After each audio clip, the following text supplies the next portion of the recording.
जय माता दी। ओम नमो नारायण। आज हम भगवान विष्णु की विशेष कृपा पाने हेतु जो श्री विष्णु पुराण का पाठ चल रहा है, इसमें हम चौथे अंश के 11वें अध्याय का श्रवण करेंगे और भगवान नारायण की विशेष कृपा प्राप्त करेंगे। तो चलो श्रवण करें 11वां अध्याय। श्री पराशर जी ने कहा, अब मैं यजाति के प्रथम पुत्र यदु के वंश का वर्णन करता हूँ, जिसमें कि मनुष्य, सिद्ध, गंधर्व, यक्ष, राक्षस, ग्रैक, की पुरुष, अप्सरा, सर्प, पक्षी, दैत्य, दानव, आदित्य, रुद्र, वसु, अश्विनी कुमार, मरुद्रन, देवऋषि, मुमुक्षु तथा धर्म, अर्थ, काम और मोक्ष के अभिलाषी पुरुषों द्वारा सर्वदा स्तुति किए जाने वाले अखिल लोक विश्वास आधन्यताहीन भगवान विष्णु ने अपने अपरिमित महत्वशाली अंश से अवतार लिया था।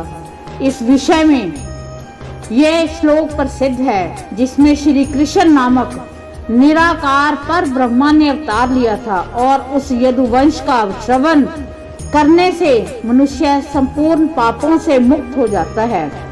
यदु के सहस्रजित, कोष्टु, नल, नहुष नामक 4 पुत्र हुए।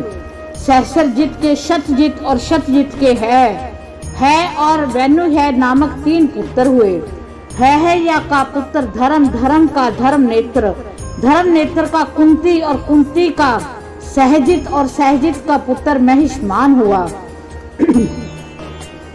जिसने माहिष्मति पुरी को बसाया।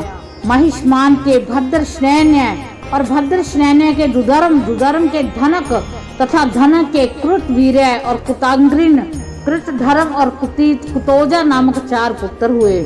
कृतवीर्य के सहस्र भुजाओं वाले सप्तद्वीपाधिपति अर्जुन का जन्म हुआ। सहसा अर्जुन ने अत्रि कुल में उत्पन्न भगम दंश रूप श्री दत्तात्रेय जी से उपासना कर सहस्र भुजाएं, अधर्माचरण का निवारण, सब धर्म का सेवन, युद्ध का द्वारा संपूर्ण पृथ्वी मंडल का विजय, धर्म अनुसार प्रजा पालन, शत्रु से अपराजय तथा त्रिलोक प्रसिद्ध पुरुष से मृत्यु, ऐसे कई वर मांगे और प्राप्त किए थे। अर्जुन ने इस संपूर्ण सप्तद्वीपवती पृथ्वी का पालन तथा 10,000 यज्ञों का अनुष्ठान किया था। उसके विषय में ये श्लोक आज तक कहा जाता है। यज्ञ, दान, तप, विनय और विद्या में कार्तवीर्य सहस्रा अर्जुन का समता कोई भी राजा नहीं कर सका। उसके राज्य में कोई भी पदार्थ नष्ट नहीं होता था। इस प्रकार उसने बल, पराक्रम, आरोग्य और संपत्ति को सर्वथा सुरक्षित रखते हुए 85,000 वर्ष राज्य किया।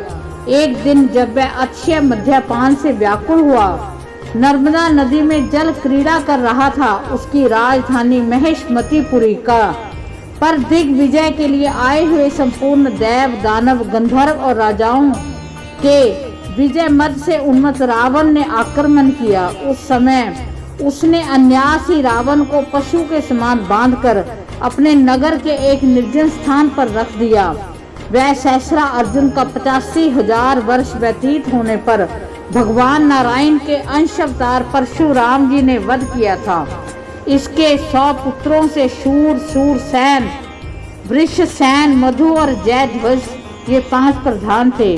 जयध्वज का पुत्र ताल जंग हुआ। ताल जंग के ताल जंग नामक 100 पुत्र हुए। इनमें सबसे बड़ा बीती होतर और दूसरा भरत था। भरत के वृष और वृष के मधु और मधु के वृष्णि आदि 100 पुत्र हुए। वृष्णि के कारण यह वंश वृष्णि कहलाया। मधु के कारण इसकी मधु संज्ञा हुई और यदु के नाम अनुसार इस वंश के लोग यादव कहलाए। इस प्रकार श्री विष्णु पुराण के चौथे अंश के 11वें अध्याय का समापन होता है।